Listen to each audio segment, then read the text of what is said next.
Hello viewers, you are welcome to this channel, Life Experiences with Adedeji Adams.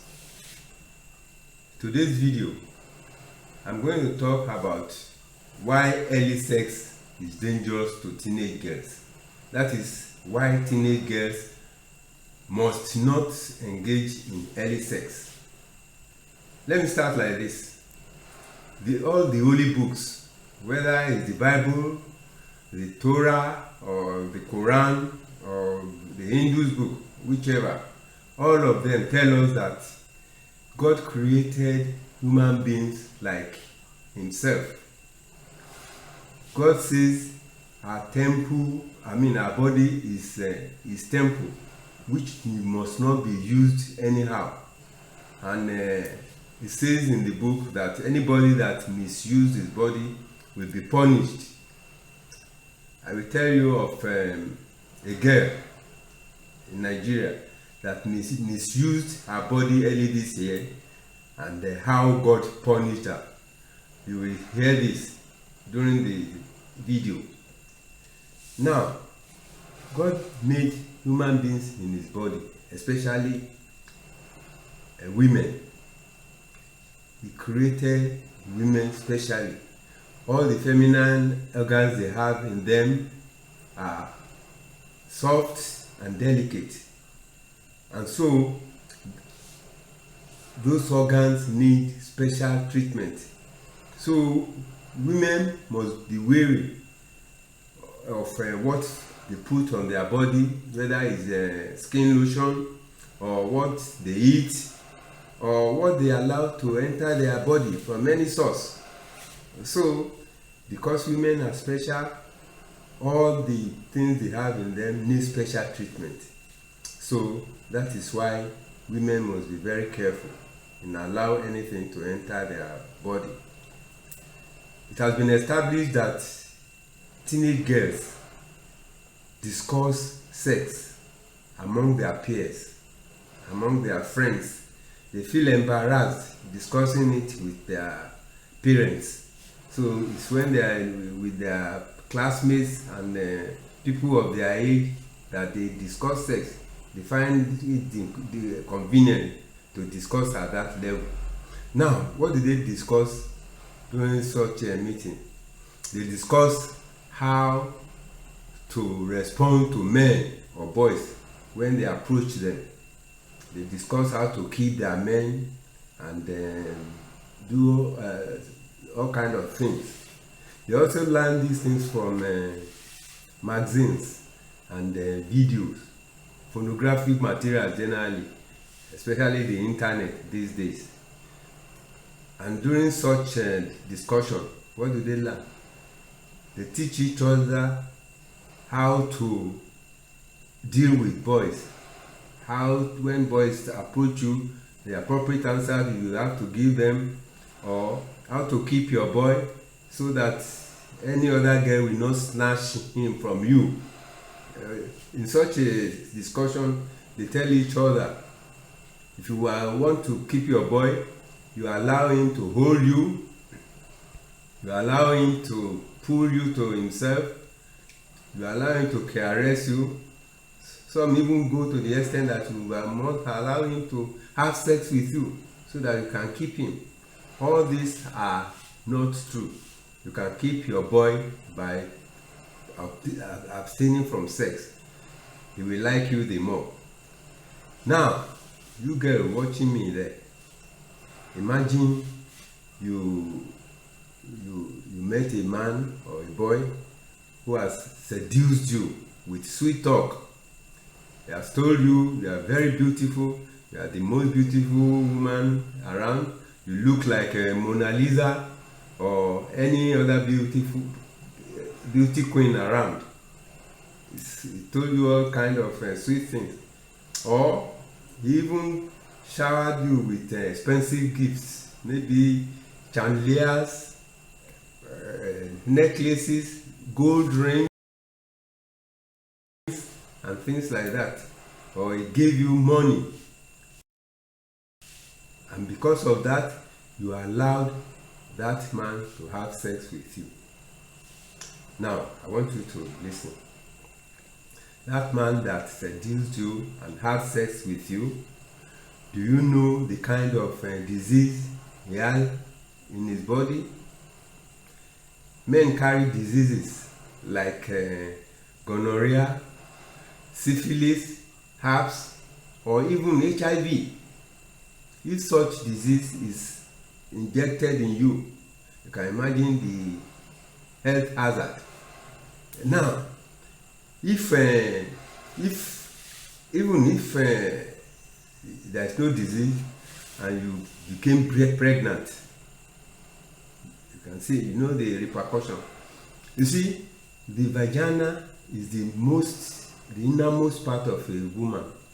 It leads to all the vital organs. It leads to the urethra, the womb, and all the organs in the body. And now you've allowed this man to ejaculate his semen into you. So you can imagine the embarrassment. Now, if you got pregnant invariably, you realize the embarrassment. You've embarrassed yourself, you've embarrassed your siblings, your parents, and all of that. Your friends will even desert you. They will run away from you. Okay? So it's your life. You have to think of it. Now, let's talk about the pregnancy. You know, pregnancy is frustrating and disgraceful to a teenage girl. You feel embarrassed.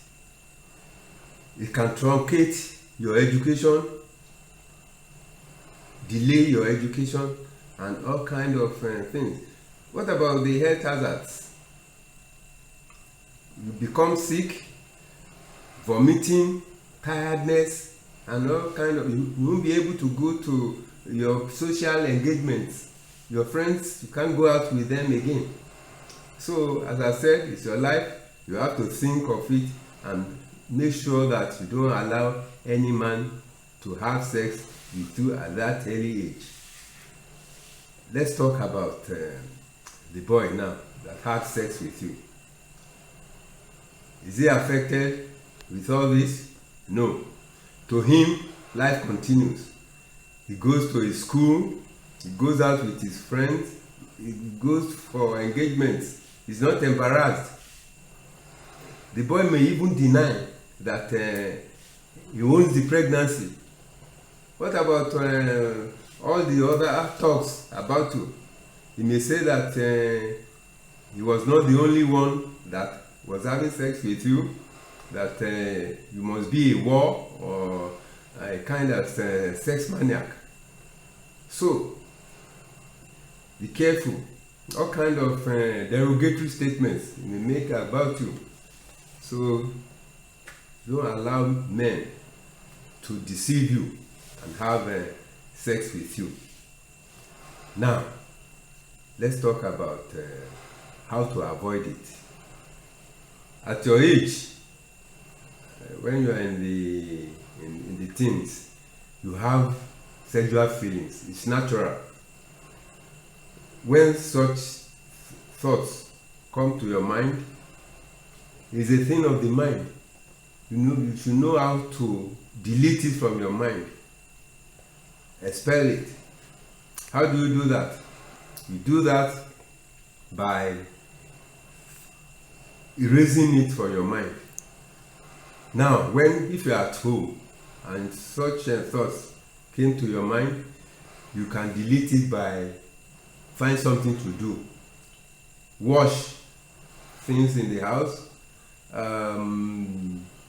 clean and do so many house work. You can decide to play games or just walk around. If it happens when you are outside, you can delete it by finding something to do. You can take a walk, or you find a nice book to read, inspirational book. You can read your Bible or any of your religious books. Again, you can read your dictionary. Check your dictionary for new words how to make good sentences. I mean, that will improve your use of English. So those are the ways to do it. Then again, you must not allow men to touch you anyhow, rubbing you, boosting your arms and getting you closer. No, you discourage it. You quickly get away from such men or push him aside. Another thing is that don't be in a secluded place or a room with a man, okay? Especially if it's not your blood relation. When you are with such men, you look out for sexual moves that they make, so you quickly get away from such a place. The most important point is that you should listen to your parents. Your parents were teenagers like you sometimes, so they know how they encountered all this kind of problem and how they escaped it, how they wriggled out of it. So when your parents tell you don't go somewhere or don't go out during certain time or don't move with some boys, you listen to them, okay? They can't lead you astray. Now, I mentioned that a girl of 17 years old messed up herself. The girl was having sex with boys of the same circle, boys who are friends. They were friends and then they were moving together, but this girl was having sex with some of them. They concluded that he was a war, a kind of sex maniac. You know, so sex is an addiction. The best thing is not to try it. If you try it, you want to have it every time. You want to have it more and more. So this girl was having sex among these friends. They decided that they were going to punish him. So one of them invited her to his house at night. After 8 in the night, she came, they had sex, and this boy went out to signify to his friends to come in. 2 of them came, they strangulated this girl. They killed her for a reason best known to them. You see, the point here is that had this girl listened to her parents, she will be alive today. Her mission in life, she will have accomplished it, but she's gone now. So as I've said, it's your life. Don't play with it. Listen to your parents. Anytime they tell you don't do this, don't do that, listen to them. God will be with you. Thank you. Before I go, let me tell you to share this video and subscribe to it so that others can benefit from it. Thank you for listening. Thank you and goodbye.